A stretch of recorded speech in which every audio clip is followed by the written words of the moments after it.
केसर तुम्हाला जय शिवशंकर भोला शंभो भोला जय शिवशंकर भोला शंभो भोला जय शिवशंकर भोला शंभो भोला. लेकुराचे हित वाहे किंवा जाणे माऊलीचे चित्त ऐसी कळवळ्याची जाती करी लाभावी न प्रीती. पोटी भार वाहे त्याचे सर्वस्व ही सारे तुका म्हणे माझे तुम्हा संतावरी ओझे. विठ्ठल विठ्ठल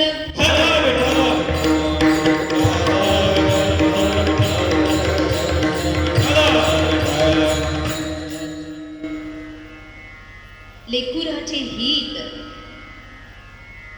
वाहे माऊलीचे चित्त ऐसी कळवळ्याची जाती करी लाभावी न प्रीती. प्रस्तुत प्राप्त प्रसंगी प्राप्त स्थळी भगवान परमात्माची अगाध सत्ता सच्चिदानंद गणाची निर्विकल्प समाधी भाषा आणि या समाधी भाषेतून संत माला रत्नांच्या रसेंद्रियावर जी वाग्देवी विराजमान झाली मायबाप त्या वाग्देवीला स्मरून भारतीय संस्कृतीमध्ये वारकरी संप्रदायात ज्यांनी 5वा वेद लिहिला असे वैराग्याचे मूर्तिमंत साधू जगमान्य जगदवंदनीय जगद्गुरु तुकोबारायांचा संतपर प्रकरणातला आणि मातृत्वाचा निर्देश करणारा 4 चरणाचा अभंग सेवेसाठी निवडला. विठ्ठल सरळ भावार्थ अभंगाचा असा आहे. महाराज म्हणतात लेकराचं हित कशात आहे आपल्या बाळाचं हित कशामध्ये आहे हे जाणणारी एक दैवी संपदा या मृत्यू लोकामध्ये आहे. तिचं नाव आई असं आहे.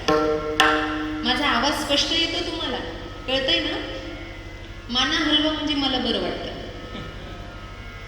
अजून थोडं पुढं सरकता येईल का बघा आलं तर. फक्त सरकायचंय काय करायचं नाही बोलायचं तर अजिबातच नाहीये. लेकराचं हित कशामध्ये हे जाणणारी आई आहे ते मातृत्व आहे. म्हणून असं हित जाणणारी देवानं आम्हाला सुद्धा एक आई दिली आहे. हा अभंग तसा देव दृष्टीनंही सोडता येतो आणि संत दृष्टीनंही सोडता येतो. म्हणजे शेवटचं चरण जर पाहिलं तर अभंग संतत्वाचा आहे. देवाला स्वतः येता आलं नाही खरं तर तो आमच्यासाठीच येतो तसं गीतेचं प्रमाण आहे. पण तरी सुद्धा कुठेतरी आम्ही कमी पडलो की काय म्हणून त्यानं आमच्यासाठी एक शक्ती पाठवली. त्यांच्यामध्ये आणि देवामध्ये कुठलाच फरक नाहीये. निमित्त त्या प्रतिमा आहे. देवते संत देवते संत म्हणून ते आमच्या दृष्टीनं देवही आहे आमच्या दृष्टीने संतही आहे आणि आमच्यासाठी प्रेमाचा पाढा देणारी आमची आईही आहे. कारण माऊलींना आपण ज्ञान देव सुद्धा म्हणतो बरं का. म्हणून ते देवही आहे आई आहे संतही आहे. असं आमचं हित जाणारी मृत्यू लोकांमध्ये संतत्वाच्या रूपानं आम्हाला आई दिली. तुकोबाराय म्हणतात ती आमचं हित जाणारी आहे. लेकुराचे हित जाणे माऊलीचे चित्त. एवढा कळवळा आहे तिच्या घरी एवढा कळवळा की बाळाची थोडी सुद्धा इजा ती आई सहन करत नाही. ऐसी कळवळ्याची जाती करी लाभावी न प्रीती. कुठल्याही प्रकारचा लाभ लोभ तिच्या मनामध्ये नाही. निस्वार्थ असणारं त्या आईचं आमच्यावरचं प्रेम आहे. स्वतः कष्ट झेलते बरं का. पोटी भार आहे त्याचे सर्वस्व हीच आहे. काहीही करायची तयारी आहे लेकरासाठी त्या आईची.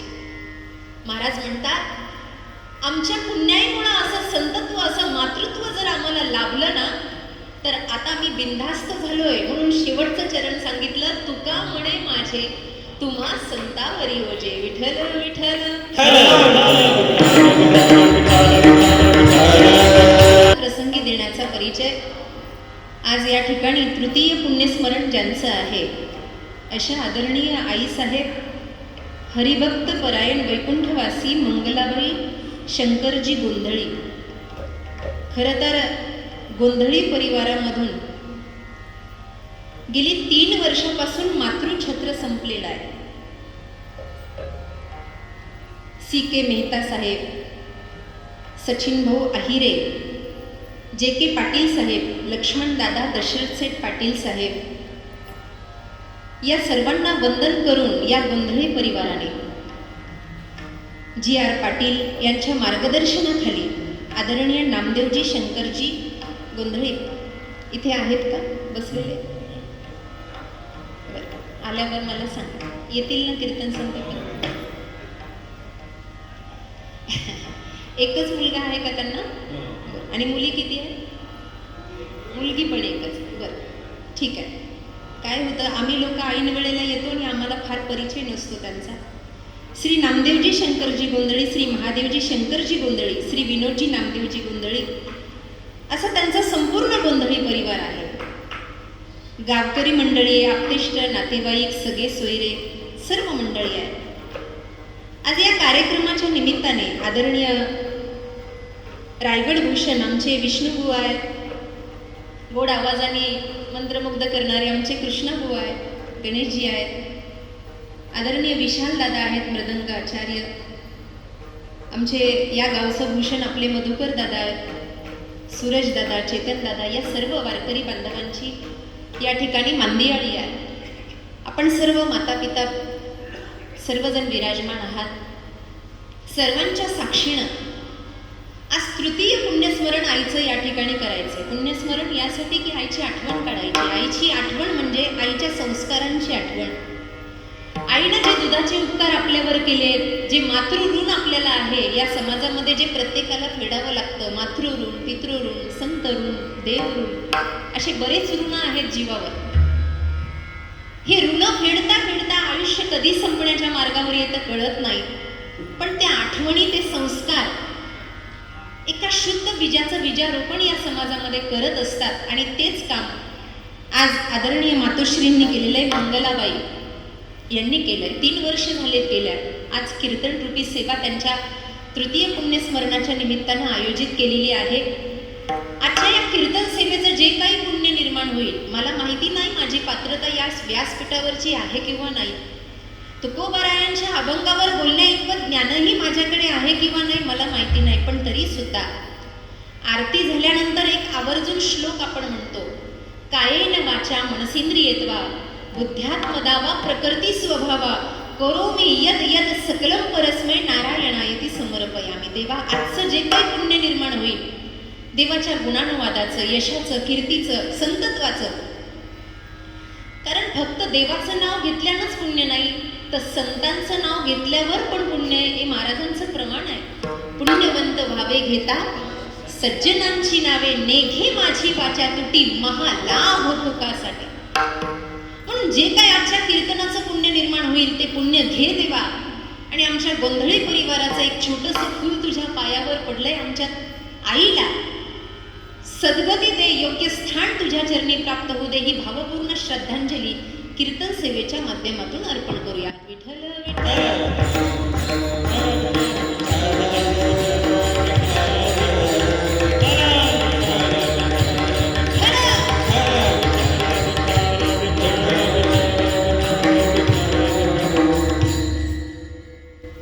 पाऊस जोराचा चाललाय, पण त्याचा जोर वाढण्या अगोदर आपला जोर वाढू द्या.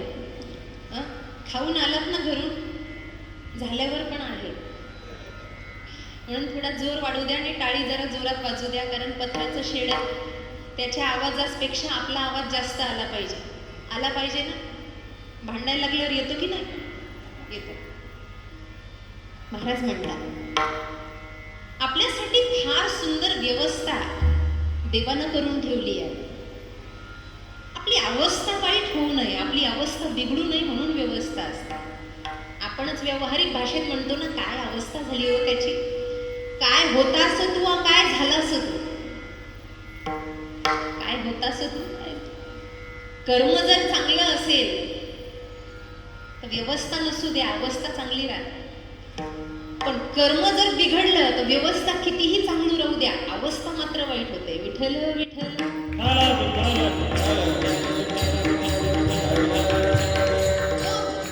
हे कीर्तन, प्रवचन, वारकरी संप्रदाय त्यासाठीच आहे. पुण्यस्मरण असेल, 10वा असेल, 13वा असेल, सप्ताह असेल, घराची वास्तुपूजा असेल, बारसं असेल, लग्न असेल, याच्यावर काही विशेष अभंग लिहिले नाही महाराजांनी की हा याचा अभंग, हा वर्ष श्राद्धाला घ्या. उपदेशपर अभंग घ्यायचे असतात, जगाला उपदेश करायचा असतो. त्यांनी केला. आपली अवस्था वाईट होऊ नये म्हणून आपली व्यवस्था चांगली केली. कुणाच्या माध्यमातून केली तर संत मांदियाळींच्या माध्यमातून केली. हा अभंग फार सुंदर आहे, आपल्या सर्वांच्या पाठातला अभंग आहे, फार अवघड अभंग नाही आहे. ज्या ज्या वेळेला आईचं स्मरण होतं होतं त्यावेळेला तुकोबरायांचा हा अभंग निश्चितपणे माणसाला आठवतो. काय कमाल आहे, काय उपकार आहेत त्या संतांचे. असं वाटतं हे संत नसते तर जगात आमची अवस्था खरंच किती वाईट झाली असती. आज आपण इथे बसलोच नसतो. आग लगी आकाश में बरसने लगे अंगार, कबीर महाराज म्हणतात, आग लगी आकाश में बरसने लगे अंगार, संत न होते इस दुनिया में तो जल जाता संसार, जल जाता संसार. हा संसार खरंच जळून खाक झाला असता. मंदिरं मठ राहिली नसती, सत्पुरुष राहिले नसते. संतत्व आले आणि आघात जगाचे सहन केले. त्या आघातामुळे त्यांनी भगवंताला जिंकून घेतलं, आपल्यासाठी सुव्यवस्था तयार करून ठेवली. हे संत माई बाप आहे. तुकोबरायांचा अभंग आहे. काय द्यावे त्यासी भावे उतराई, ठेवे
पायी जीवन जीव थोडा. काय देऊन राहील, कारण संतांनी असं जागा केलंय की पुन्हा आता झोप येत नाही. आणि एक लक्षात ठेवा, एकदा संसार निद्रेतून जागा झालं, रात्री झोपलं तरी झोप येत नाही. चिंता लागते. चिंता सगळ्यांना आहे, दुःख सगळ्यांना आहे. हे बघा, वैराग्याला पण दुःख आहे, साधूला पण दुःख आहे. तुम्ही म्हणता ना, आता साधूला कुठे दुःख असावं का, मागं ना पुढं चंतडातड, त्याला कुठे काही नाही ना, त्याला दुःखाची गरज नाही. पण त्याला पण एक दुःख आहे. साधूला दुःख कुठपर्यंत आहे माहितीये, त्याला झोप कुठपर्यंत लागत नाही माहितीये. त्याचं एक कारण आहे, कै मी उद्धार पावेना, कै कृपा करीन नारायण, ऐसे तुम्ही सांगा संत जन, करा समाधान चित्त माझे. मला झोप लागत नाही, माझी झोप उडून गेली आहे, मला भजनाशिवाय काही सुधरत नाही, मला कधी तो देव भेटेल. असं करुणा करणारे संत या जगात त्या देवानं दिले. तुकोबराय म्हणतात, काय द्यावे त्यासी भावे उतराई, ठेवी तो हा पायी जीव थोडा. हे कल्याण आहे माणसाचं. म्हणून तुकोबरायांचे अनेक अभंग संतपर आहे. एक अभंग फार सुंदर आहे, भाग्यवंता हेची जोडी परवडी संतांची. तुकोबराय म्हणतात, या जगातला सर्वोच्च कोटीचा भाग्यवान कोण आहे माहितीये, ज्याचा सगळ्यात मोठा बँक बॅलन्स असेल. हो म्हणतात, या जगातला सगळ्यात मोठा बँक बॅलन्स ज्याचा असेल तो सगळ्यात मोठा भाग्यवान आहे. असं आहे काय? बरं, जाऊ द्या. काही काही वेळेला मैतीला लोक जातात आणि भाषण करायला लागतात. आजकाल ते भाषण करणारे फार वाढले, आजचे इथले सोडून. मग ते म्हणत असतात, दादा माईक हातामध्ये घेतात, मग त्यांना काय बोलावं सुचत नाही. मग ते म्हणतात, याचसाठी केला अट्टहास, शेवटचा दिस गोड व्हावा. म्हणजे मैतीला जास्त लोक असले की शेवटचा दिस गोड झाला म्हणतात. असं आहे काय? कधी कधी सांत्वनापोटी खूप गर्दी होते मैतीला सुद्धा. असं नाही. महाराज म्हणतात, गोविंद नाम घेता घेता त्याचा शेवट तो भला माझा बहु गोड झाला. त्या संतत्वात, त्या देवत्वात रंगून जाणं म्हणजे एकदम गोड होणं, एकदम गोड होणं. असं आहे. हे संतत्व शिकवलं तुकोबरायांनी, हे अस्तित्व शिकवलं तुकोबरायांनी. ते म्हणतात, या जगातला उच्च कोटीचा भाग्यवान तो आहे. त्याच्याकडे पैसा नसू द्या, अडका नसू द्या, पद प्रतिष्ठा नसू द्या, पण तो जर संतांच्या पंगतीला बसणारा असेल, परवडी संतांची, संतांच्या पंगतीला बसणारा असेल. आता पंगतीचेही दोन अर्थ होतात. मग काही काही लोक आम्हाला कीर्तन झाल्यावर म्हणतात, भाग्यवान आहे हो महाराज, आम्ही तुमच्या पंक्तीला बसलो. म्हणून 7 ते 9 कीर्तन असलं की 8:30च्या पुढे जास्त गर्दी व्हायला लागते पंक्तीसाठी. प्रसाद पाहे प्रसादाची वाट. पण ती पंगत सांगितलेली नाही. साधू संतांच्या संगतीला राहून दिवस रात्र गुण्या गोविंदानं गोविंदाचं भजन करणं म्हणजे परवडी संतांची. आणि जर असं केलं तर तो उच्च कोटीचा भाग्यवान का. धन घरी पांडुरंग अभंग हे सरेना. ते कधीच माणसाला कमी पडू देत नाही. पण हे संतत्व मातृत्वाच्या रूपानं प्रगट झालं आणि जगातलं मातृत्व संतत्वाच्या रूपानं प्रगट झालं म्हणून भारत देश महान आहे आणि त्यातल्या त्यात महाराष्ट्र महान आहे. लक्षात आलं का. आजही लेकराच्या आणि आईच्या प्रेमाचं जिवंत उदाहरण आहे. पंढरपूरला युगे 28 विटेवरी उभा वामंगी रुक्माई दिसेली वेशू. नामदेवराय म्हणले ना, कारे पुंड्या मातलासी उभे केले विठ्ठलासी, किंवा कारे प्रेमे मातलासी उभे केले विठ्ठलासी, ऐसा कैसा रे तू धीट मागे बिरकावली वीट. पुंडलिकराय म्हणले, अहो ती माझी माय आहे. या आई बापाची मी सेवा करतो, मला उठता येणार नाही, पण ती जर माझी आई असेल ना तर विटेवर उभा राहील. एवढं प्रेम दाखवलं की अजूनही त्यांना खाली बैस म्हणणारा दुसरा पुंडलिक झालाच नाही. विठ्ठल विठ्ठल.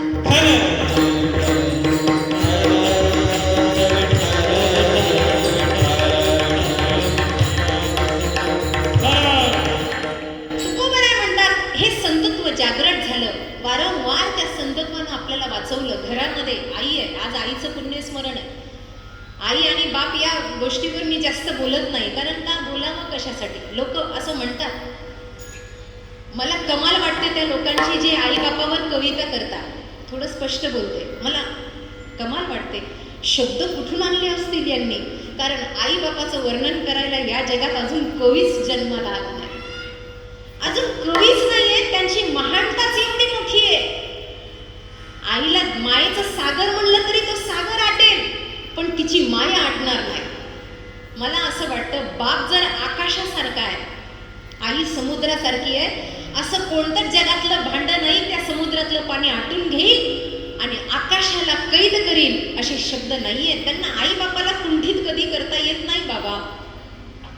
पण तरी सुद्धा तुकोबराय म्हणतात, जशी या मृत्यू लोकातली आई आहे ना, आई ती सदैव आपल्या लेकराचं हित पाहत राहते, तसं ज्ञानोबा, तुकोबा, शांतीब्रह्म एकनाथ महाराज, मुक्ताबाई, जनाबाई ही सगळी संत मांदियाळी. या सगळ्या संत मांदियाळीला घेऊन विठुराया आपल्यासाठी आला. एक प्रमाण आहे खूप सुंदर. विठू माझा विठू माझा लेकुरवा, विठू माझा लेकुरवा, विठू माझा लेकुरवा, विठू माझा लेकुरवा, विठू माझा लेकुरवा. संगे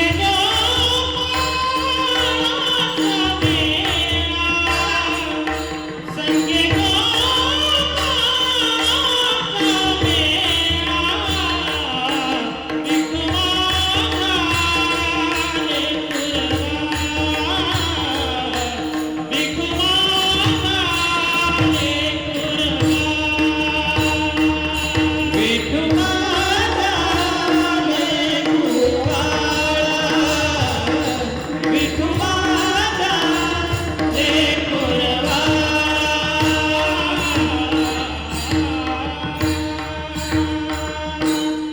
विठू माझा लेकुरवाळा. हा लेकुरवाळा विठूनं काय केलं, त्याचं एक एक लेकरू महाराष्ट्रात सोडून दिलं. का? ते खो खोचा खेळ असतो ना, यानं त्याला खो द्यायचा, त्यानं त्याला खो द्यायचा. तसं प्रत्येक संत मांदियाळीला काम दिलं की बाबांनो तुम्ही महाराष्ट्र सांभाळा. आणि कड्या खांद्यावर घेऊन ही सगळी संत मांदियाळीची लेकरं आपल्या महाराष्ट्रात सोडून दिली. याचं कारण फक्त आपण आहे. फक्त आपल्यासाठी हे सगळं, बाकी काही कारण नाही. माझा महाराष्ट्र, माझा भारत व्यर्थ जाऊ नये, त्याची सुसंस्कृती टिकून राहावी. घरातलं लेकरू कसं सांभाळावं हे आईला ट्रेनिंग द्यायची गरज आहे का? त्याचा काही डिप्लोमा आहे का एखादा? आहे का? काकडलेत का काही? थंडी वाजते का जास्त?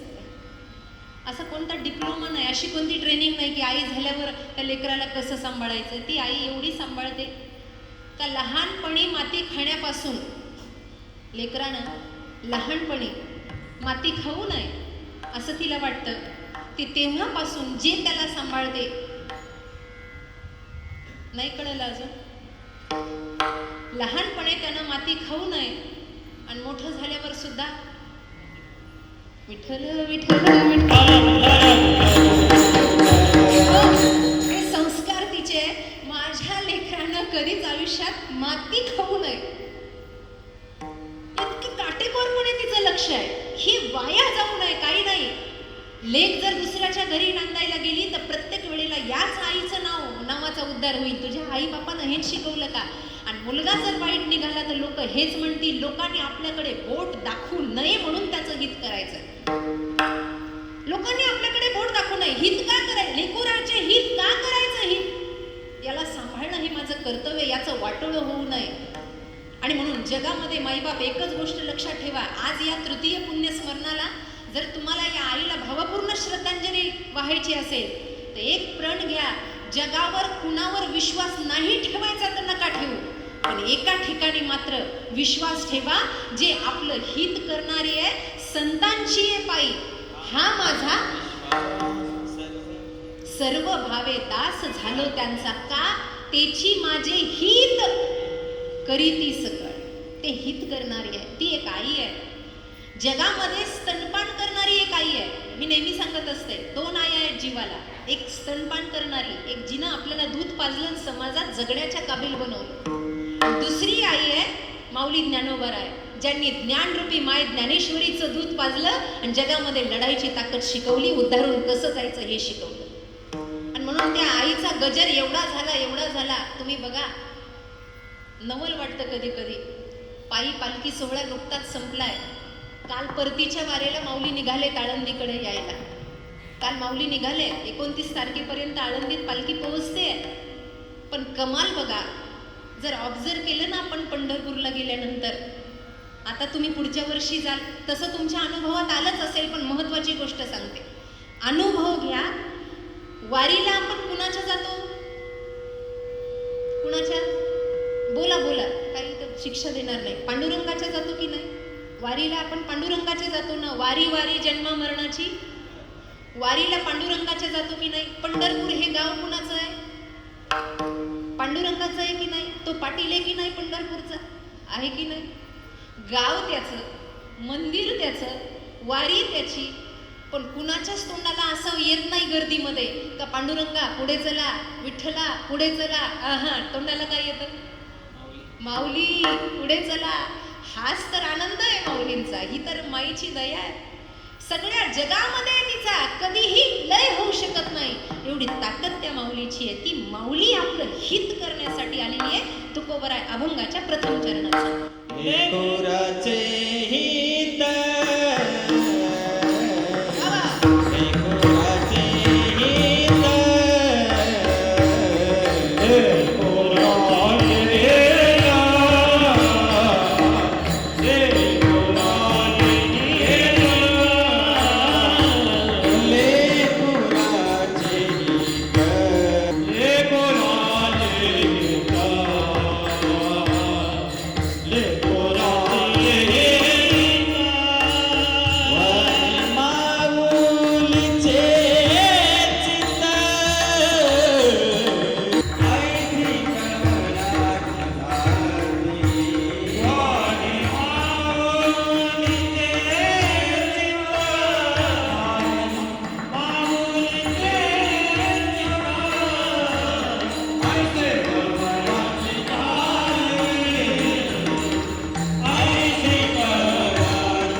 हित करण्यासाठी ते संतत्व या जगात. म्हणून वारंवार जीवनामध्ये त्यांच्या चरणावर विश्वास असावा, त्यांच्या नामावर विश्वास असावा. त्यांनी जो मार्ग दाखवला, या जगामध्ये धर्माचे पोवाडे गाणारे भरपूर लोक आहेत. माता पित्याची सेवा करणं धर्म आहे, देशाची सेवा करणं धर्म आहे. काही लोकांना धर्म कळत नाही, ते जातीपातीकडे वळतात. धर्माची आंदोलनं झाली, धर्माचे अनुष्ठान झाले, धर्माचे शिबिरं झाले. आता उद्या परवा धर्माचार्यांची बैठक आहे, मला वाटलं ठाणे, जे लदळले होते. कळत नव्हतं धर्म कोणता आहे, धर्म कोण. अरे सर्व धर्माण परित्यज्य मामेकम शरणं व्रज, माझ्या शरणांगतीत ये, नाहीतर संतांच्या शरणांगतीत जा. काहीतरी कर. तद्विती प्रणिपातेन परी प्रश्नेन सेवया उपदेक्षन्ति ते ज्ञानम ज्ञानिना तत्वदर्शिना. त्यांच्या बैठकाला बस, त्यांच्या मागे जा, तुला धर्म कळेल, तुझं हित होईल, तुझं चांगलं होईल. कारण का? संत तो हे जगामध्ये सत्कर्म करणार आहे. म्हणून संतांच्या संगतीत गेलेल्याचं जीवन कधी व्यर्थ जात नाही. सध्या कलियुगाच्या प्रकोपामध्ये घडलंय असं त्याचीही प्रमाणं दिली आहे. ढेकणाच्या संगे हिरा जो भंगला आणि कुसंगे नाडला. कोण म्हणले? साधू म्हणले की नाही? साधारण माणसाचं नाव नाही घेतलं इथे. कुसंगे नाडला साधू जैसा. म्हणजे कुसंगामध्ये कलियुगात साधू जरी बसला तर साधू बिघडून जाईल का काय? शंका आहे. ढेकणाच्या संगे हिरा जो बंगला, ज्या हिऱ्याची कोट्यावधी अब्ज असणारी त्याची गुणसंख्या आहे, त्याला एवढ्या भावात विकत घ्यावं लागतं, एवढं त्याचं मूल्य आहे. असा हिरा म्हणे ढेकणाच्या संगतीमध्ये भंगतो म्हणे महाराज. प्रयोग करून पाहायचाच का आपण आपल्या वावंजे गावामध्ये? तुम्हाला काय वाटतं ग? त्या निमित्तानं हिरा पण पाहायला भेटल. असं करा, तुम्ही हिरे आणा, मी ढेकून आणते. प्रयोग करूनच पाहूयात ना. ढेकणाच्या संगतीला तो एक रोग आहे म्हणे, हिऱ्यावर जे छिद्र छिद्र पडतात ना, तो ढेकूण नावाचा रोग आहे. त्या हिऱ्याला झालेला आजार आहे. आणि तसे जर त्याच्यावर ठिबक ठिबक पडले ना, असे छिद्र छिद्र पडले, तर तो हिरा त्याचं मूल्य कमी होऊन जातं. करोडो अब्ज जी त्याची किंमत आहे ती त्याची एकदम शून्य होऊन जाते. मग लोक म्हणतात याला ढेकूण हा आजार झाला, याच्यावर रोग पडला. म्हणून ढेकणाच्या संगे हिरा जो भंगला आणि कुसंगे नाडला साधू जैसा. अजामिलाचं जर श्रीमद भागवत महापुराणातलं चरित्र पाहिलं तर तो अजामिल एवढा मोठा महान पंडित होता, पण काही क्षणाचं व्याभिचाराचं चित्र त्यानं पाहिलं. काही क्षण पंडिताई होती त्याची, वेदशास्त्र संपन्न होता तो. वेशास आपलं कसं आहे? ह भ प, ह करून टिंब, भ करून टिंब, प करून टिंब. हरिपाठ पाठ नाही तरी ह ब प आहे. तसे वेदशास्त्र संपन्न होता अजामिल. अजामिलाचं उपाख्यान ऐकलंय आपण कधी? ऐकलंय का? ऐकलंय? झोपले का काय? नाही ऐकलं ना? ऐकलंय? फार सुंदर उपाख्यान सांगितलं अजामिलाचं. संत हित करतात, हित. तो अजामिल रस्त्यानं जात असताना यज्ञासाठी त्याला काही समिधा लागत होत्या. समिधा म्हणजे यज्ञामध्ये ज्या टाकतात. काही लोकांना हेही माहीत नाही यज्ञामध्ये टाकणाऱ्या वस्तूला समिधा, चरू असं म्हणतात. काही लोक लाकडं म्हणतात. म्हणलं अरे येड्या, ते जाळायला लागतात, यज्ञाला नाही. ते आणायला चालला होता आणि चलता चलता त्यानं काही वाईट दृष्टी, त्याच्या दृष्टीत काही वाईट गोष्टी पडल्या आणि एवढ्या दिवसाची विद्वत्ता त्याची एका क्षणात शून्य होऊन गेली. आणि तो व्याभिचार करायला लागला, वेशेचा संग करायला लागला. जाऊ द्या, एक सुंदर कथा तुम्हाला सांगते मी भागवत महापुराणात. सौभरी नावाचे ऋषी होते. सौभरी नावाचे ऋषी. त्या ऋषींचं तप 70 ते 80 वर्ष, 70,000 80,000 पूर्वीच्या काळामध्ये. आताही कुंभमेळ्यामध्ये फार तपस्वी लोक पाहायला भेटतात. अंगावरची जी कातडी असते ना, लसण असतो ना, लसण पाहिलंय ना तुम्ही? पाहिलंय का लसण? का आणू एकदा आळण देऊन दाखवायला? लसणाच्या वरची पाकळी असते ना, त्या साधुत्वाचं क्षमता असते. आता तुम्हाला खोटं वाटेल खरं वाटेल माहीत नाही. आमचे स्वामीजी होते, स्वामी सागरानंद सरस्वती महाराज. ही गोष्ट एक वेळेला मला खोटी वाटली, पण जेव्हा कुंभमेळा आला तेव्हा मी प्रत्यक्ष 250 वर्षाच्या साधूचं दर्शन केलं. 250 वर्षापर्यंत जगणाऱ्या. आमच्याकडे एक खडेश्वर बाबा म्हणून होते. ते 6 महिने उजव्या पायावर उभं राहायचे आणि 6 महिने डाव्या पायावर उभं राहायचे. अन्न नाही, पाणी नाही. आणि बीजमंत्राचं श्रवण असायचं, चिंतन असायचं. काही भगिनींना नवऱ्यावर जर राग काढायचा असेल आणि तुम्हाला जर खोटं दाखवायचं असेल की मी जेवले नाही, तर बीजमंत्राला पाठ करून ठेवा. काही बीजमंत्र असे आहेत की ते जर सिद्ध केले ग्रहण काळामध्ये आणि ते जर बीजमंत्र म्हणले तर कैक वर्ष माणसाला भूक लागत नाही. कैक वर्ष माणसाला भूकच लागत नाही, तहान लागत नाही. त्या मंत्राच्या पावरवर मनुष्य जिवंत राहतो. आता मला सांगा, आता बंदुकीची गोळी आली. पूर्वी जेव्हा युद्ध चालायचं तेव्हा युद्ध कशावर चालायचं? कशावर? आपण काही प्रचारासाठी आलो नाही मोठ्यानं म्हणा.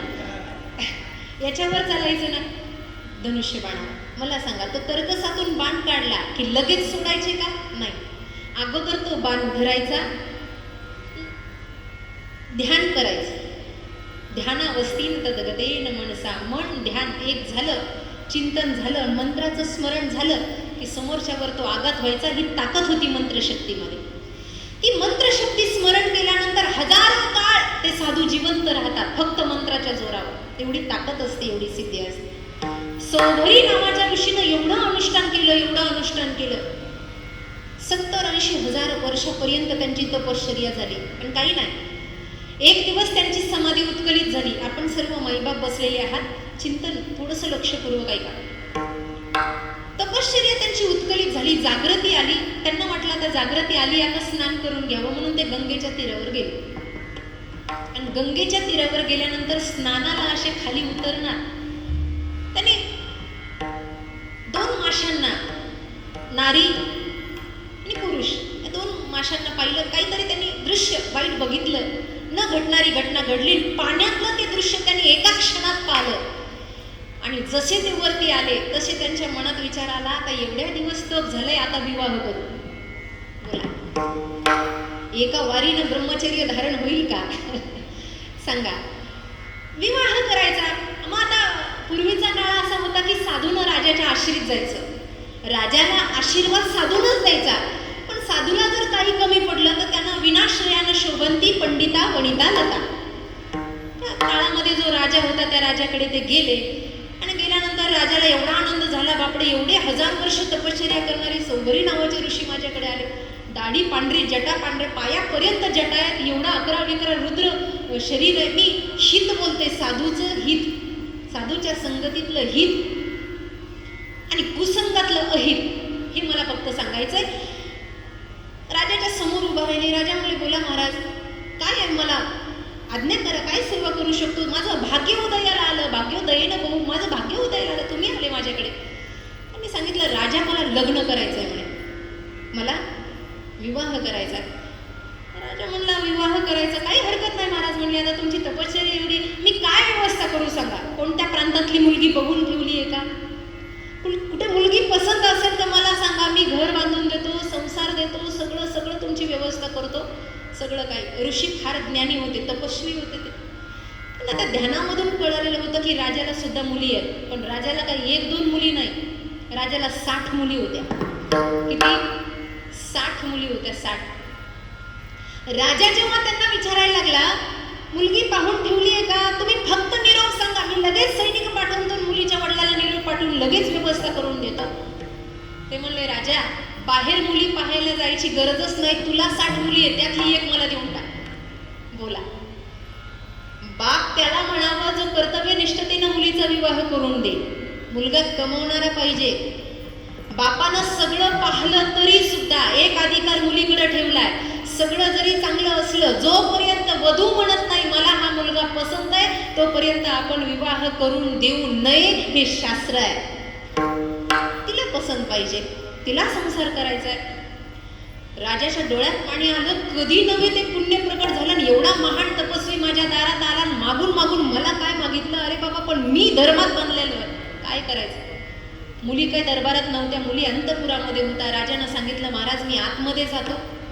तोंड पाडून राजा आत गेल्या. महाराजांना म्हणला, महाराज जातो, बघतो माझ्या मुलीला कुणाला तुम्ही पसंत पडताय, कुणाला तुम्ही पसंत पडताय मी विचारतो, आणि त्यातली जी तयार असेल ना महाराज, मी स्वतः कन्यादान करायला तयार आहे. गंमत आहे. राजा आतमध्ये गेला, 60ही मुलींना एकत्र केलं. 60ही मुलींना राजा प्रश्न विचारायला लागला. बाहेर सौभरी नावाचे ऋषी आले. त्यांच्या जटा केसात त्या पायापर्यंत लोळताय. तप मोठा आहे, पण वय झालेलं आहे, आणि ते विवाहासाठी तुमच्यापैकी एकीची मागणी करतायत. बोला, कुणाचा त्याग मोठा आहे? कुणी एखादी तयार होते का? मुली म्हणल्या, बाबा आम्हाला अगोदर त्यांना पाहायचं. राजाला साहजिक आहे, शास्त्र आहे, मुलीने नवरदेव पाहायला पाहिजे. राजा म्हणला, काही हरकत नाही, मी इथेच थांबतो, माझं धैर्य नाही तुमच्यासोबत बाहेर यायचं, मी इथे थांबतो, तुम्ही बाहेर जाऊन सौभरी नावाच्या ऋषीला पाहून घ्या. एवढ्या सगळ्या गोंधळामध्ये आत काय चाललं हे त्यांना बाहेर कळालेलं होतं. त्यांनी कमंडलूतलं जेल हातामध्ये घेतलं. महाराज मंत्रोच्चारण केला, ते जलप्राशन केलं. त्यांची वय मर्यादा 20 वर्षाची झाली आणि ते एवढे देखणे झाले. एवढा 70,000 80,000 तप करणारा साधू तपानं 20 वर्षाच्या आयुमध्ये असा हाताची घडी घालून त्या मंडपात त्या राजभवनामध्ये उभा आहे. आणि जेव्हा एक एक करून 60ही मुली बाहेर आल्या आणि बाहेर आल्यावर 60ही मुलीने एकाच आवाजात बापाला आवाज दिला, बाबा शंका करू नका, बाहेर या, आम्हाला 60 जणींना यांच्यासोबत विवाह करायचा आहे, बोला. आणि खरंच हा प्रत्यक्ष क्षण भागवतातला 60 मुलींसोबत विवाह केला. मला सांगा, एवढा काळ तपश्चर्या केली पण पाण्यातलं एक वाईट दृश्य पाहिलं, कुसंगे नाडला साधू जायचा. एवढं आयुष्य तिथं समर्पित विवाह करावा लावला एका क्षणाच्या दृश्यासाठी. मला सांगा, एवढ्या 1000 तप करणाऱ्या ऋषीनं एक वाईट दृश्य पाहिलं, त्यांची अशी अवस्था आहे. टीव्हीवर रोज किती वाईट दृश्य आपण पाहतो, आपली काय अवस्था आहे, बोला. काय अवस्था असेल? आपण कुणाच्या संगतीत बसतो, कुणाच्या पंक्तीला बसतो, आपण काय पाहतो. म्हणे वैकुंठाला जाता, स्वर्गाला जाताना थोडंसं चुकलं धर्मराजाचा तर अंगठा गळून पडला. आपलं काय काय गळून पडेल? मला वाटतं सगळं शरीर गेलं, नुसतं अंगठाईवर जातो की नाही आपला काय माहिती. कानानं वाईट ऐकतो, डोळ्यानं वाईट पाहतो, तोंडानं वाईट बोलतो, संगतीत वाईट राहतो. या सगळ्या गोष्टी आपल्या जीवनातल्या वाईट होऊ नये म्हणून वारकरी संप्रदायातलं सगळ्यात मोठं सत्कर्म शिकवलं ते ज्ञानोबा तुकोबांनी. त्यांच्या जवळ बसवलं आपल्याला आणि त्यांनी सांगितलं, हे करा, हे केल्याशिवाय होत नाही. हा मार्ग अवलंबा, दिवस रात्र भजन करा, दिन रजनी हाची धंदा. गोविंदाचे पवाडे काय म्हणायचं? अरे काही म्हणा, गोविंद म्हणा, दामोदर म्हणा, हरी हरी म्हणा, तुम्ही गोविंद म्हणा, तुम्ही गोपाळ म्हणा. हरी म्हणा, तुम्ही गोविंद म्हणा, तुम्ही गोपाळ म्हणा. हरी म्हणा, तुम्ही गोविंद म्हणा, तुम्ही गोपाळ म्हणा. नारायण. हरी म्हणा, तुम्ही गोविंद म्हणा, तुम्ही गोपाळ म्हणा. नारायण. गोविंद गोपाळ हरी नारायण. गोविंद गोपाळ हरी नारायण. हरी म्हणा, तुम्ही गोविंद म्हणा, तुम्ही गोपाळ म्हणा. हरी म्हणा, तुम्ही गोविंद म्हणा, तुम्ही गोपाळ म्हणा. हरी म्हणा, तुम्ही गोविंद म्हणा, तुम्ही गोपाळ म्हणा. नारायण. हरी म्हणा, तुम्ही गोविंद म्हणा, तुम्ही गोपाळ म्हणा.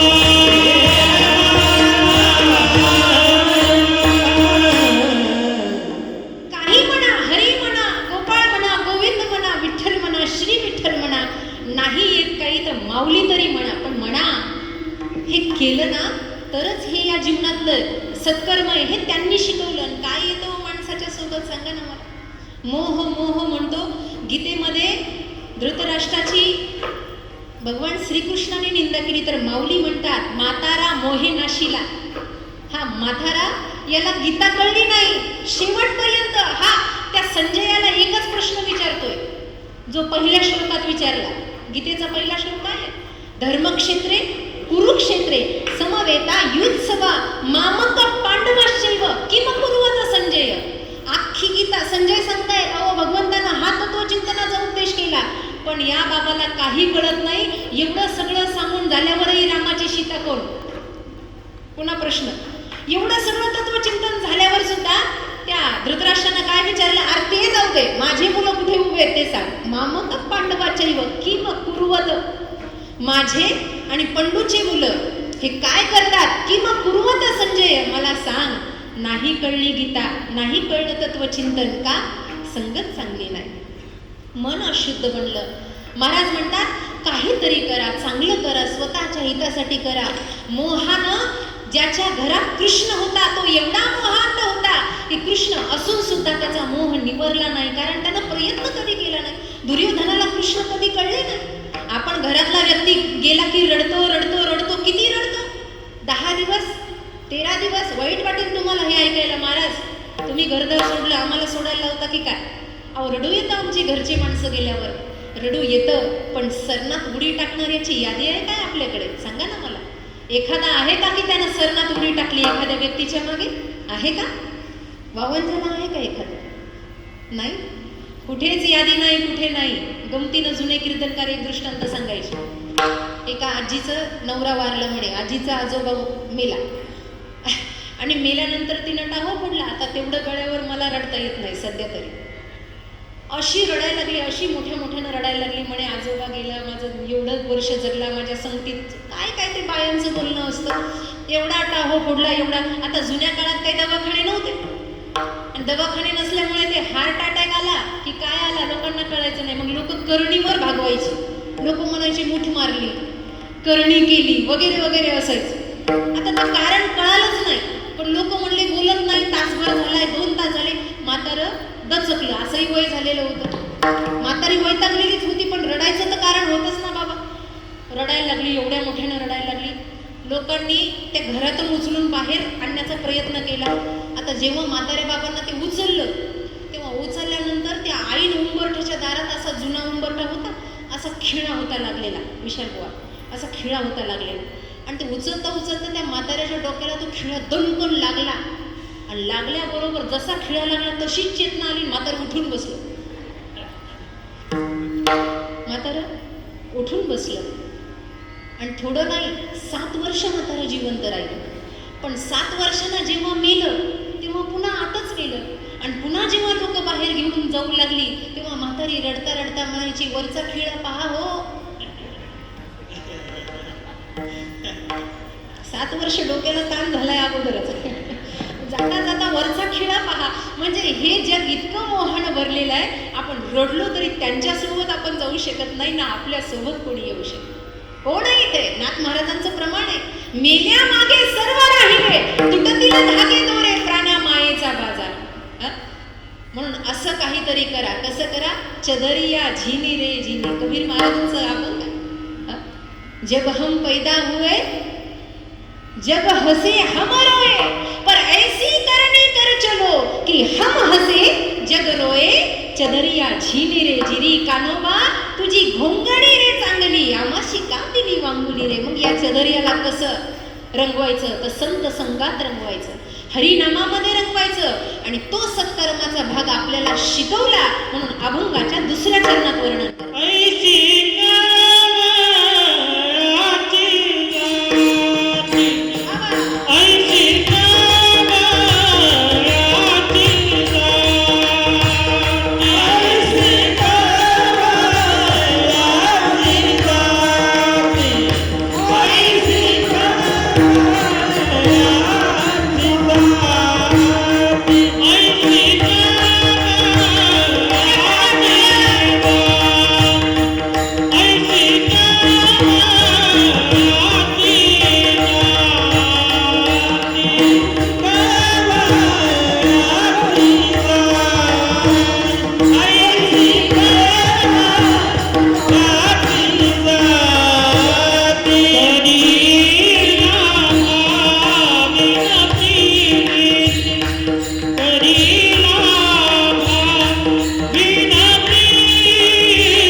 ठेवावा. बरोबर आहे की नाही? लोभ असा आहे, शरीरातलं सगळं संपतं पण लोभ मरत नाही बरं. काम बात कप लोभ अपारा, रामायण सांगतं. हा लोभ दिन प्रतिदिन वाढत जातो माणसाचा. लोभ असा आहे, मनुष्य मरायला लागला तरी त्याच्या बुद्धीतला लोभ संपत नाही. म्हणून ते दशक्रियेला काकस्पर्श होत नाही म्हणतात. काहीतरी आवडीचं ठेवावं लागतं, तेव्हा कावळा शिवतो. ते खरं आहे का? कसे राग बघायला लागलेत माझ्याकडे. मेलं तरी मनुष्याची वासना कुठेतरी अडक, कारण तो लोभ आहे. आपल्या आईला आपल्याकडून लोभही नाही. सांभाळा नाहीतर नका सांभाळू, लाथा मारा, शिव्या द्या, तरी त्या आईचं काळच काय म्हणणार, लेकरा बरं आहेस ना रे. तसंच आमचं संतत्व आहे. किती निंदा केली ज्ञानोबा तुकोबाची लोकांनी, किती महाराज कोपला पाटील गावाचे हे लोक, किती किती कष्ट. सर मला सांगा बरं, तुकोबारायांच्या बरोबरीनं टिकण्याची अवस्था आहे काय आपली? आहे? जेव्हा एवढे अभंग लिहिले, लिहून लिहून लिहून लिहून महाराजांच्या, आणि तो काळ काय लाईट दिव्याचा होता का? लख प्रकाश चिमणीवर ते अभंग लिहा लागायचे. एवढा गाथा तयार केला. थोडंसं शांत व्हा आणि हा प्रसंग नीट ऐका. एवढा सगळा गाथा तयार केला, निर्मिती केली, आणि कुणीतरी धर्म मार्तंडाने यायचं आणि म्हणायचं की तुक्याचे अभंग बुडवून टाका. सोपं वाटतं एवढं? अरे 4 कविता लिहिल्या, जर त्या पेपरात छापून नाही आल्या तर असं वाटतं समोरच्याचा गळा दाबाव. आम्ही कविता केल्या, आम्ही लिहिल्या, आणि आमची कविता छापून येत नाही पेपरामध्ये म्हणजे काय? हजारो अभंग लिहिले तरी आशा नाही जगाकडून. तुम्ही मारायला या, आमची निंदा करा, कुणी निंदा कुणी वंदा, काही घेणं देणं नाहीये. रामायणातलं एक प्रमाण आहे, संत हृदय नवनीत समान. त्यांनी सांगितलं संताचं हृदय नवनीता समान. नवनीत म्हणजे काय? लोणी. संत हृदय नवनीत समान. तुकोबराय म्हणले, मान्य आहे, जैसे सज्जनाचे चित्त, कसं नवनीतासारखं. मृदू सभाय नवनीत तैसे सज्जनाचे चित्त. जे का रंजले गांजले, हा अभंग बघा तुम्ही. पण तुकोबराय हे प्रमाण स्वतः लिहून सुद्धा तुकोबराय त्याच्या पुढचं बोलतात की नवनीतापेक्षा सुद्धा, त्या लोण्यापेक्षा संतांचं हृदय इतकं मऊ आहे की लोणी तरी स्वतःला चटका लागल्यावर पाघळतं, पण आमचे संत मायबाप दुसऱ्याला चटका लागला तरी यांचं मन पाघळतं, एवढे मृदू आहे. बोल, एवढी आमची आई मायाळू आहे. अभंग बुडवा म्हणे, बुडवा. आवली जिजाई आई साहेब एवढं बोट मोडणाऱ्या, त्या काळ्यानं माझ्या संसाराची राखरांगोळी असं म्हणणाऱ्या. स्वभाव वाईट नव्हता त्यांचा, पण मुलं बाळ उपाशी असायचे हो, म्हणून राग निघायचा. त्या काही वाईट नव्हत्या, फार चांगल्या होत्या, म्हणून त्यांनी संसार सांभाळला तुकोबरायांचा. पण ज्या वेळेला गाथा बुडवली ना, टाहो फोडत आल्या, टाहो इंद्रायणीच्या तीरावर. हे काय केलंस देवा? अरे वाटोळं केलंस देवा. तुझ्या नादी लागला माझा हा दादला, आणि तू काय दिलास? त्यानं लिहिलं, एवढं लिखाण केलं, आणि तू बुडवायला लावलंस. तुला काही वाटतं की नाही? लाज काढली देवाची, अधिकार होता तेवढा. तुला लाज आहे का? लाज देवा. अरे माझ्या दादल्यानं रात्रंदिवस एक करून, अरे अन्न पाण्याकडे पाहिलं नाही रे. माझी चिमणीसारखी पाखरं उपाशी मरायला लागली अन्न अन्न करता, तरी माझ्या दादल्यानं, माझ्या नवऱ्यानं घर संसाराकडे पाहिलं नाही. एवढा तुझा छंद, आणि त्याच्या वाट्याला हे यावं. काय सुखाची शिदोरी दिलीस रे विठ्ठला, कमाल आहे तुझी. पण तुकोबराय म्हणतात, आवले अगं माझी आई फार दयाळू आहे. थांब आवले, अगं बसावं लागेल थोडा वेळ. किती वेळ? 2 तास 4 तास अनुष्ठान केलं ना महाराज. किती काळ गेला, अन्न नाही पाणी नाही. आणि मग जिजाबाईंना कळालं माझ्या दादल्याची ताकद काय, स्वतः माय प्रगट झाली हो. आणि गाथा लाह्यासारख्या वह्या तरल्या. दगडा सैता वाह्या, जळी दगडा सैता वाह्या, जळी दगडा सहित वाह्या, जळी दगडा सहित वाह्या. तारी येण्या जैशाला, तारी येण्या जैशाला,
करीती सकळ. हे हित करणारी आहे वा हे माऊलीचे जाणे माऊलीचे चित्त. ऐसी कळवळ्याची हा कळवळ आहे. अरे बाबा लाह्यासारख्या ज्या तरुण आल्या आता तरी तो गाथा वाचा ना बाबा. एवढंच नाही, अजून काय केलं संतांनी आपल्यासाठी. महाराष्ट्रासारख्या दैवतात देवत्व प्रकट करण्याची ताकद ठेवली. एकच प्रसंग सांगते, मनाच्या कुपीत घेऊन जा. काही लोकांना वाटत असेल ना माऊलींनी आपल्यासाठी काय केलं, अख्खं बसायला नसेल लक्षात राहत. दुसरी ओवी, फक्त दुसरी ओवी लक्षात ठेवायची. तया सत्कर्मी रती वाढो, जे खळांची व्यंकटी सांडो. तया सत्कर्मी रती वाढो, भूता परस्परे पडो मैत्र जीवांची. ठीक आहे. पंढरपूरला आपण आषाढी वारीला इथून पायी जातो, बरोबर. पुन्हा प्रसंग आता वारीचा आला. आता पुन्हा एकदा पांडुरंगाचं दर्शन करू. वारीला गेलो, माऊलीही गेले. माऊलींचा पालखी सोहळा गेला जेव्हा माऊली सद्यस्थितीमध्ये होते. सर्व मांदियाळी संतांची या महाराष्ट्रासाठी आणि आपल्यासाठी एक सुंदर उपाययोजना माऊलींनी आजपर्यंत करून ठेवली आणि पुढेही राहील. ती कोणती आहे, ती क्रांती कोणती आहे ती मला सांगायची आहे. सगळेजण आपण दर्शनाला पंढरपूरला जातो. माऊली गेले आणि जसं विठ्ठलाला पाहिलं, ज्ञानदेव म्हणे ज्योतीची निज ज्योती, तीही उभी मूर्ती विटेवरी. देवाला पाहिलं. माऊलींचं दर्शन आपल्यासारखं नव्हतं. जसं पाहिलं तसाच तो भरला. आधीच भरलेला होता, पुन्हा ज्योत पाजळली, पुन्हा दिव्याची ज्योत वाढली आणि तसा तो पांडुरंग रायाचा प्रसाद घेऊन माऊली आळंदीला आले. आणि जसे आले तसे माऊली उदास होते. उदास. माऊलींचं मन कशावर लागत. साधकाची दशा उदास असावी, उपाधी नसावी अंतरबाई. महाराज म्हणतात उदास अवस्था झाली. लक्षपूर्वक ऐका. आणि उदास अवस्था झाल्यानंतर निवृत्ती दादाने विचारलं, ज्ञाना काय झालं रे बाळ, हसत नाही, बोलत नाहीस, पहिल्यासारख्या गप्पा मारत नाहीस, लोक येऊन बसतात रे दादा, काही बोलत नाही, बोल ना ज्ञाना. त्यावेळेला माऊली म्हणले, दादा आता मन कुठंच लागत नाही. हरीने माझे हरले चित्त. आता मन नाही लागत. आता समुद्राला मिळालेली गंगा काय परतीच्या दिशेने निघेल काय दादा? नाही ना मन लागत दादा. आता जाऊ पाहतोय, जाऊ पाहतोय म्हणलं की चिर दह्याला वेदना झाल्या महाराज. आणि त्याच क्षणी प्रभू प्रगट झाले. भगवंत प्रगट. ज्ञानोबरायाच्या संबंधीला भगवंत स्वतः आहेत. समाधीची उपयोजना झाली. अनेक वारकरी बांधव आले. संतांची मांदियाळी ढसढस रडते. मुक्ताबाई सोपान काका रडताय. दादा चालला आमचा, दादा पुन्हा दिसणार नाही, दादा नको रे जाऊ. काय प्रसंग असेल, घरातला व्यक्ती अचानक जातो, आपल्याला सुचत नाही, पण जो आता आपल्या डोळ्यात देखत चाललाय, काय करायचं त्या बांधवांनी. आणि ज्यांना आईबाप नाहीये, पुन्हा एकदा टाळो फोडला. सगळा समाज तिथे बोलवायला आला, वाट लावायला आला, बळवण करायला आला, माऊलींचं दर्शन घ्यायला आला. अंतपुरामध्ये, अंतग्रहामध्ये दोघच जण आहेत. एकीकडे गुरु उभे आहेत आणि एकीकडे देव उभा आहे. माऊलींना बसवलं तिथे, माऊलींना बसवलं. आतापर्यंत निवृत्तीनाथांनी डोळ्याचं पाणी आवरलं होतं. आतापर्यंत निवृत्ती दादांनी डोळ्याचं पाणी आवरलं होतं. पण जसे माऊली मांडी घालून बसले तसं टाहोच फोडला आणि निवृत्ती दादांनी पांडुरंगाच्या खांद्यावर मुंडकं ठेवलं आणि ढसढस रडताय. देवा सांग ना, अरे ज्येष्ठाच्या अगोदर कनिष्ठानं जायचं का? गुरुच्या आधी शिष्यानं जायचं का? बापाच्या अगोदर लेकानं जायचं का? अरे पतीच्या अगोदर पत्नीनं जायचं का? हे उलट फेरा कसा पडला देवा? अरे ज्ञानापेक्षा मी मोठा आहे. अरे मी अगोदर जावं, माझा ज्ञाना का चालला देवा? अरे आवर ना माझ्या ज्ञानाला. स्वतः परमात्मा तिथे उभा आहे. देवाच्या डोळ्याला पाणी यावं अशी ताकद माऊलींची आहे. गुरु उभे आहेत, दोघेही रडतायत. आणि माऊलींच्या तोंडावरून प्रेमानं विठुरायानं हात फिरवला आणि काय विचारलं माहितीये? ज्ञाना, ए ज्ञानदेवा, इथपर्यंत आलो बरं का मी. एवढा प्रवास झाला तुझ्या जीवनाचा, काय इतका खेळ झाला. तू काही मला मागितलं नाहीस रे. जे मागितलं ते समाजासाठी मागितलं. अजून एखादं मागणं. ज्ञानदेव म्हणले, काही नाही, पसायदान झाले तेव्हा आपलं बोलून सगळं झालंय. आता फक्त तुम्ही ताटी बंद करा, दगड लावा, जा तुम्ही बाहेर, शिला बंद करा, जा तुम्ही बाहेर. देवानं हात धरला माऊलीचा, ज्ञाना माझी इच्छा आहे, काहीतरी माग रे. कान उघडे ठेवून ऐका, जे मागितलं ते आपल्यासाठी होतं. ज्ञानोबरायांनी सांगितलं, देवा द्यायचंच असेल ना तर एकच दे. आषाढीच्या वारीला अवघा संप्रदाय तुझ्या दर्शनाला येतो, पण कार्तिकीच्या वारीला तू पंढरपुरातून आळंदीला यायचं, एवढंच दान आमच्या लेकांसाठी आम्हाला दे, बाकी आम्हाला काय. बोला, ही शक्ती कार्तिकी वारीला आपल्या आळंदीत प्रकट होते. पांडुरंग स्वतः एवढ्या वर्षापासून आळंदीत येतात. ऐसी कळवळ्याची जाती करी लाभावीन प्रीती. पण आपण एवढे दुर्दैवी आहोत की आपल्या जवळ असून आपल्याला अजून परमार्थ कळालेला नाही. म्हणून वर्ष श्राद्धाला कीर्तन ठेवण्याचे कारण हेच आहेत बाबा. गेल्यावर लोकांनी आपल्यासाठी कीर्तन ठेवल्यापेक्षा जिवंतपणी ऐका. आता तरी पुढे हाची उपदेश नका करू नाश आयुष्याचा. आणि म्हणून हे सगळं वळण लावत असताना ती आई जगाचे काय काय आघात सहते. पोटी भार वाहे त्याचे सर्वस्व ही साहे. आणि हिनं जो साहस दाखवलंय, ज्या जगात क्रांती केली आहे, ज्या नामाच्या आधारावर, ते नाव त्या विठुरायाचं आहे. विठोबा रखुमाई.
पोटी भार वाहे त्याचे सर्वस्व ही साहे. ऐसी कळवळ्याची जाती करी लाभावीन प्रीती. मायबाप, आज मंगलाबाईंच्या या गोंधळी परिवारासाठी आपण सर्वजण एकत्र झालोय. शेवटचं महत्वाचं चरण बाकी आहे. तुका म्हणे माझे तुम्हा संतावरी ओझी. आता ओझं द्यायचं त्यांच्याकडे, पण भलतंच ओझं नाही द्यायचं. आता हरिपाठाचाही अवमेळ केलाय बहुतेक जणांनी. वारीमध्ये चलायला ओझं घ्यायचा कंटाळा आला का मग शेजारच्याला म्हणायचं, थोडं येतो मी जरा मोकळं, तू हे घे माझं ओझं. अरे मला उचलत नाही, मग यानं म्हणायचं तुका म्हणे माझे तुम्हा संतावरी. हरिपाठाचाही गैरवापर, अभंगाचाही गैरवापर करतात लोक. हे ओझं द्यायचं नाही. महाराज म्हणतात तो सांभाळायला समर्थ आहे, संत सांभाळायला समर्थ आहे. मग ओझं द्यायचं कसं द्यायचं? सत्कर्माला लागलो, एकदा भक्ती मार्ग अवलंबला, झडझडोनी वाहिला निग, ई भक्तीची वाटे लाग, जेवी पावसी अव्यंग निजधाम माझे देवा. हे संतांनो, मी आता भजनाला लागलोय. आता माझं भजन गोड कसं मानून घ्यायचं हे तुम्ही बघा. आता माझ्या भजनामध्ये काना मात्र चुकेल, माझी या बोवडिया बोला चित्त द्यावे बा विठ्ठला. नीट म्हणता येत नाही, मला नीट तुझं स्मरण करता येत नाही, मला नीट भजन कर, मला नीट टाळ वाजवता येत नाही देवा, मला नीट नाचता येत नाही. वेडा वाकडा परमार्थ आहे. संतांनो, जशी आई परिवाराला सांभाळते ना, जुन्या काळातला एक दृष्टांत आहे. पाण्यात निघाली गुजरी, तिचे लक्ष तिन्ही घागरे. सासूरवास असायचा जुन्या काळामध्ये. कोणत्या काळामध्ये? कशा हसल्या बघा ना. जुन्या काळात सासूरवास असायचा, सासूरवास. आणि मग त्याच्यावर त्या सासूबाईनं तिला सांगायचं, रांजण पाण्याचा एवढ्या वेळात भरला पाहिजे म्हणजे पाहिजे. जुन्या आजीबाई बसलेल्या.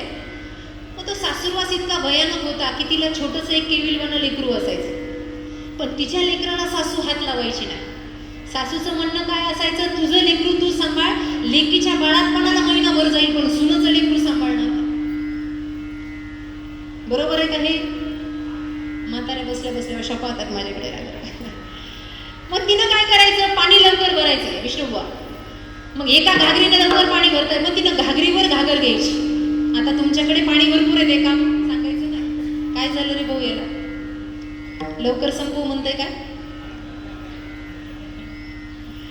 हा ऐका, घागरीवर घागर घ्यायची, कडेवर लेकरू घ्यायचं. बघा बरं, पाण्यात निघाली गुजरी, तिचे लक्ष तिन्ही घागरी. संसारात परमार्थ कसा साधावा आणि ओझं देवावर संत कसं द्यायचं, दोन्ही साधता येतं. कडेवर लेकरू आहे, डोक्यावर ओझं आहे. अगदी थोडासा दृष्टांत आहे. आणि पाण्याला निघाली, सासूरवास आहे. बरं, फक्त रांजण भरणं एवढंच काम नाहीये. नानी घरातले कपडेही धुवायचे, भांडी घासायची आहे, दादल्यालाही सांभाळायचं आहे, बाकीची व्यवहारही सांभाळायचा आहे, हिशोब टिशोब बघायचा आहे, गड्यांना सांभाळायचं, सगळं सांभाळायचं. आता रांजण भरायचा. मग भरायला निघाली, गंगेवरून घागरीवर घागर स्वतःच मांडून घेतल्या. ती रडत होतं लेकरू, कडेवर घेतलं आणि नेमकी परतीच्या दिशेने निघाली. आणि रस्त्यामध्ये अगदी जिवलग मैत्रीण भेटली. बोला, आता न बोलून कसं चालेल हो, तिला वाईट वाटणार नाही, कारण फोनही नाही तेव्हाच्या काळात. का जाऊ दे बाई, मी घाईत होते आणि तुला काही बोलता, असं नाही. एवढी जिवलग मैत्रीण रस्त्यामध्ये भेटली. दोघीची गाठ भेट झाल्यावर दोघीच्या डोळ्यातून आनंदाच्या झरझर धारा व्हायला लागल्या. तिच्याही डोक्यावर ओझं, हिच्याही डोक्यावर ओझं, हिच्याही कडेवर ओझं, तिच्याही कडेवर ओझं. पण दोघींनाही गप्पा मारता मारता अगदी थोड्या काळात अख्खा सासूरवास सांगायचा आहे. बोला, वेळ फार थोडा आहे, पण त्या थोड्या वेळात अख्खा सासूरवास सांगायचा आहे. आणि हे सांगता सांगता दोघींच्या डोळ्याला पाणी आलं. पण दोघींचं कार्य बघा, डोळ्यानं जरी रडतायत, तोंडानं जरी बोलतायत, तर कडेवरचंही रडू दिलं नाही आणि डोक्यावरचंही पडू दिलं नाही. हा मृत्यू लोकातला योग्य परमार्थ आहे. विठ्ठल विठ्ठल. तेव्हा आम्ही भजनाला लागलोय, आता आम्हाला सांभाळून घे. काय चुका असतील त्या चुकांचं ओझं आता आम्ही तुमच्याकडे देतोय. तुकोबरायांना म्हणा, माऊली, या ज्या भजनातल्या, या परमार्थातल्या, या जपातल्या, नामस्मरणातल्या ज्या चुका आहेत ना, त्या चुकांचं ओझं आम्ही तुमच्याकडे देतोय. ते ओझं नीट सांभाळा आणि ते हलकं करून आमच्या वाट्याला द्या. आमचं हित करा, अशी कळवळून प्रार्थना या अभंगातून संतत्व आणि मातृत्वाच्या दृष्टीनं केली. आज मंगलाबाई जाऊन 3 वर्ष झाली आहे. गोंधळे परिवारानं, पंचक्रोशीतले सर्व गायक वादक वृंद या ठिकाणी सर्वांना निमंत्रण दिलं. आमचे आदरणीय दादा सुद्धा या ठिकाणी आलेले आहेत. सुंदर त्यांचं गायन आहे. आपण पंचक्रोशीचं भूषण त्यांना मांडता. आमचे विशाल दादा आहेत, विष्णू बुवा आहेत, आमचे कृष्णाजी बुवा आहेत, आमचे आदरणीय भरतरी दादा आहेत, विठ्ठल आहेत. सर्व मंडळी आपण या आईसाठी एकत्र झालोय. गोंधळी परिवारातले त्यांचे चिरंजीव इथं बसलेले होते, मगाशी आले होते हार घालायला. त्यांना बोलवा जरा 5 मिनिटं, बसा म्हणा इथे येऊन. स्थिर राहत नाही, करा त्यांना स्थिर करा. आज आमचे आपल्या कोळीवाड्याचं आगरी समाजाचं भूषण एकनाथजी भोपी यांच्या परिवारातले सदस्य आज आमच्या भेटीला आले. त्यांचे बंधू आणि आमच्या रीना वहिनी त्याही या ठिकाणी आज कीर्तनासाठी आलेले आहेत. परमार्थाचं फार मोठं त्यांचं घराणं आहे भोपी कुटुंबियांचं. आदरणीय त्यांचे चिरंजीव मंगला आईंचे बसलेले आहेत, त्यांच्या कन्या आहेत, त्यांचे जावई, आपतेष्ट नातेवाईक सर्वजण. आई गेली आहे, घरातली आई गेली म्हणजे आपला खजिना रिकामा झाला. आई गेली म्हणजे खजिना. जगात सगळं सापडेल पण आई लवकर सापडत नाही. ती गेली की गेलीच. तिची उणीवा भरणाऱ्या जगात प्रत्येकाच्या उणीवा भरून निघतील, पण आईची उणीव कधी भरून निघणार नाही. मी म्हणलं, आईवर मला जास्त फार त्याचा विस्तार करता येणार नाही. पण कासावीस हृदय होतं, कासावीस हृदय. लोक म्हणतात जेव्हापासून आई गेली ना याचा चेहराच उतरलेला आहे. त्या लेकरांना किती श्रीमंती कमवू द्या, कितीही बंगले बांधू द्या, पण आई जिवंत आहे तेव्हा त्याचा चेहरा बघा आणि आई गेल्यावरचं त्याचं तोंड बघा. कधीच त्याच्या तोंडावरचं ते तेज पहिल्यासारखं येत नाही. कारण का जेव्हा ती जाते ना, बाळांपणामध्ये ती लेकराला तेज देते, पण जाताना काय होतं कुणास ठाऊक, ते तेजच घेऊन जाते लेकराचं. लेकरा, मी जिवंत आहे तोपर्यंत कमव, मी जिवंत आहे तोपर्यंत मला काय चांगल्या गोष्टी दाखवता येतील त्या दाखव. मी गेल्यावर पुन्हा ही संधी नाही बरं का. म्हणून ज्यांचे आई वडील सध्या हयात आहेत, जिवंत आहेत, त्यांच्यासाठी हा चांगला एक मार्ग आहे. आई वडील जिवंत आहे तोपर्यंत सत्कर्म करा. त्यांनी आपल्या पाठीवर शाबासकीची थाप टाकावी. सगळ्या घराला पुरून उरते. माझ्या जीवनातला एकच प्रसंग मला ओघात आला म्हणून सांगायचा आहे, फार काही सांगायचं नाही. आमच्या घरी कार्यक्रम होता एकदा, मला जास्त कळत नव्हतं पण तेवढा प्रसंग चांगला कळतो मला दादा. आणि गाव जेवण होतं, गाव जेवण. आणि गाव जेवण काय पूजा असेल, काही नवस असेल, जुन्या काळात फार नवस असेल. आमच्या आजोबांनी काही नवस केला होता आणि आमच्या आईला त्या जावाबावांना सांगितलं, अगं म्हणे सगळे मिळून चांगला स्वयंपाक करा, कढी आमटी सगळं चांगलं झालं पाहिजे म्हणे. एवढे व्यंजन होते घरामध्ये, एवढे पदार्थ होते, गाव जेवण होतं. गंमत आहे का बरं का. एवढा असं बहुगणे कढया भरलेला एवढा स्वयंपाक झाला. या 3 जावा, आमची आई आणि अजून 2 जणी, या 3 जावा, आमची आजी, अजून काही, या सगळ्या बाया 3 दिवस यांना रात्रंदिवस झोप नव्हती. गाव जेवण आहे म्हणल्यावर एवढा खटाटोप, घर सारवण्यापासून सगळं होतं, मोठा वाडा आणि सगळ्या उपाययोजना केल्या. 3 दिवस झोप नाही, ते धान्य त्याच्यात खडा लागला नाही पाहिजे. जुनी लोक कशी असायची. आमचे आजोबा एवढे धिप्पाड, एवढ्या मिशा मोठ्या मोठ्या की बस दरारा असायचा. मामांजी घरामध्ये आले की बायांचा आवाजच गप्प व्हायचा. आता मामांजी कोपऱ्यात आणि सुनबाई बाहेर. आताच वेगळं. आता तेवढा दरा, आता तुम्हाला वाईट वाटेल पण हे असंच आहे. हे आपण टिकवलं नाही, त्याला आपण कारण आहे, बाकी काही नाही. एवढा दरारा. स्वयंपाक झाला. आता आम्ही लहान लहान 4-5 वेळेला तर आमचं चलता फिरता खाऊन झालं. पण लहानपणीची सवय होती, जोपर्यंत आईच्या मांडीवर बसून खाणार नाही तोपर्यंत पोट काही भरणार नाही. दिवसभर किती खाऊ द्या, आई म्हणायची एवढीच चरते तरी तुझं पोट भरत नाही, जोपर्यंत आईच्या मांडीवर बसून खात नाही. गंमत अशी झाली. सांगायचा प्रसंग आई काय आहे त्याच्यातलं तेवढंच जाणून घ्या. खाऊन खेळून एवढं दमलो की झोप लागली आणि झोपेतून जेव्हा उठलो, जेव्हा मला जाग आली तेव्हा माझं मुंडकं आईच्या मांडीवर होतं. सईसांज झालेली होती, सगळं गाव जेवून गेलेलं होतं. माझं मुंडकं आईच्या मांडीवर होतं आणि आई जेवत होती. आणि आईच्या ताटामध्ये अर्धी बाजरीची भाकरी, एका बाजूला खरडा आणि 7 भाज्यांपैकी एकच भाजी थोडीशी उरलेली वाटीत बाजूला होती. लोणचं होतं आणि आई ते खात होती. दिवसभराचे मी एवढे पक्वान्न खाल्ल्यावर आईच्या ताटात मला काहीच दिसत नाही. तेव्हा मी आईला विचारलं, आई तू हे का खातेस, जे सगळ्यासाठी बनवलं ते का खात नाही. आई म्हणली, बाळा आता ते सगळं संपलं, आता एवढंच शिल्लक राहिलंय ते मी खाते.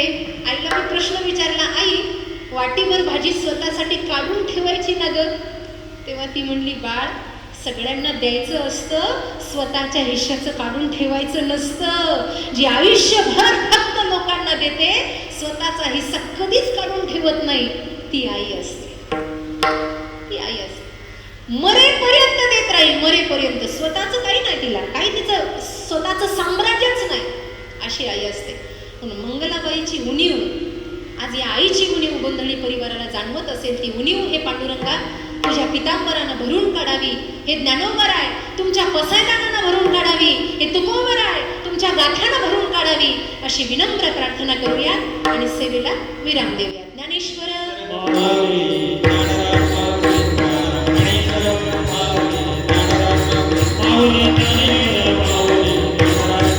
आमचे पंचक्रोशीचं भूषण आमचे दिलीपजी फडके, आमचे विष्णुबुवा असतील, वारंवार संपर्कातली गावची वावंजे गावची मंडळी, मधुकर बुवा असतील, अनेक सदस्यांनी आम्हाला या ठिकाणी वारंवार संपर्क केला. एक छोटीशी भैरवी घेऊया, शेवटचीच आहे.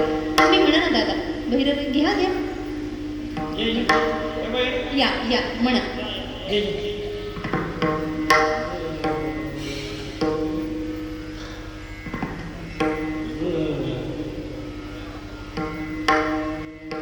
म्हणे माझे, तुका म्हणे माझे, तुका म्हणे माझे, तुका म्हणे माझे,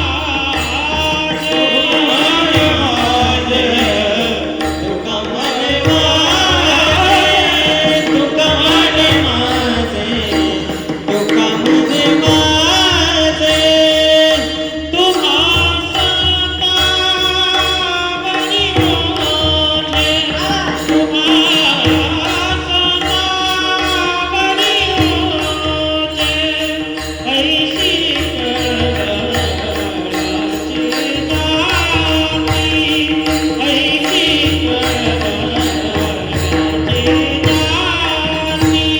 तुम्हा संता बनी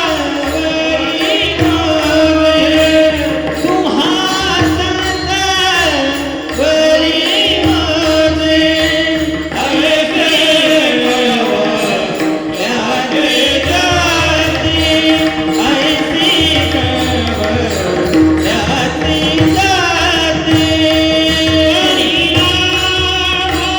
मोठे,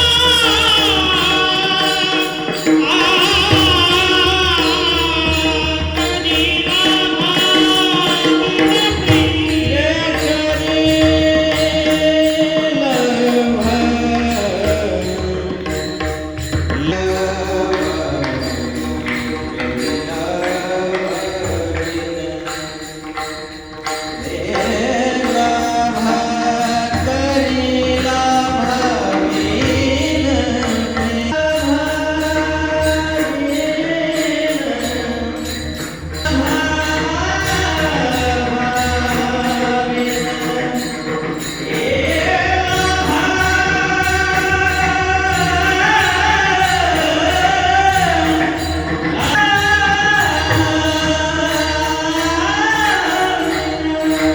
करवळाची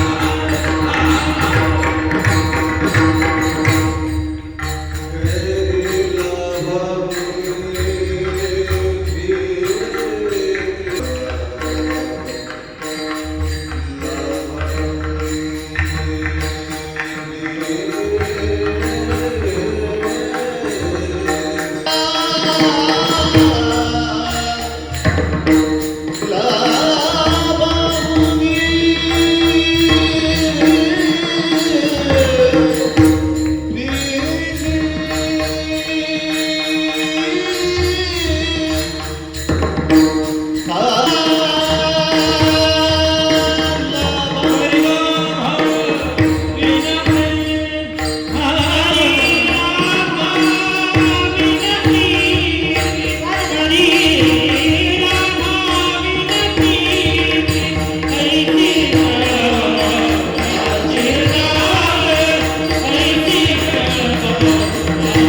जाती, आपण सर्व मंडळी आहात, सर्व माता भगिनी, पितृतुल्य पुरुष मंडळी, सर्वांचं जीवन सुखी व्हावं. सर्वे भवन्तु सुखिनः, सर्वे सन्तु निरामय. भगवंताची आपल्यावर कृपा व्हावी. विठ्ठल जय जय.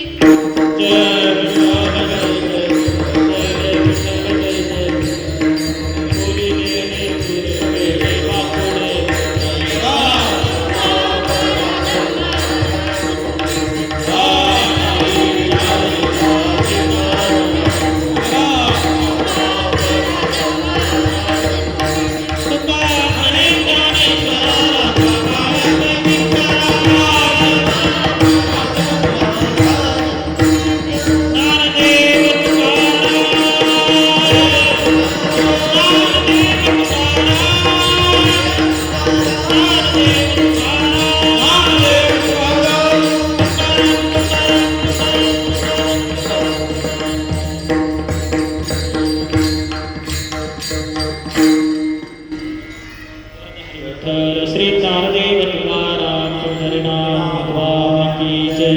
माऊली ज्ञानेश्वर महाराज की जय। जगद्गुरु तुकाराम महाराज की जय।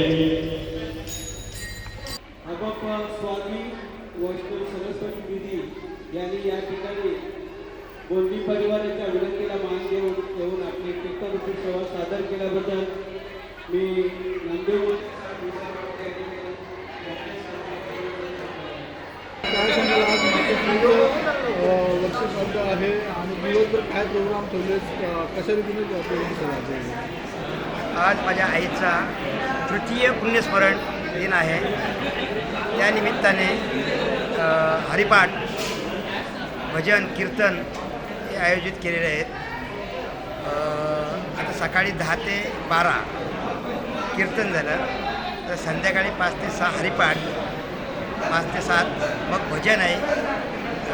दत्तप्रसादिक महिला भजन मंडळ कुंभारपाडा वावंजे, गायिका विद्या दाडावकर आणि पृथ्विका जोगले, भूमिका जोगले यांचं भजन होईल लेडीज. आणि मग आमच्या गावातील संगीतरत्न विष्णुबुवा दाडावकर, रायगडभूषण कृष्णाबुवा पवार, रायगडभूषण आमचे गणेशबुवा गोंधळी, लवबुवा दाडावकर या सर्वांचं हे होणार आहे. चक्री भजन होणार आहे आणि हरिपाठ होणार आहे. हरिपाठ मंडळ तर 4 आहेत आमच्या गावात, सर्वांचं हरिपाठ होणार आहे या निमित्ताने.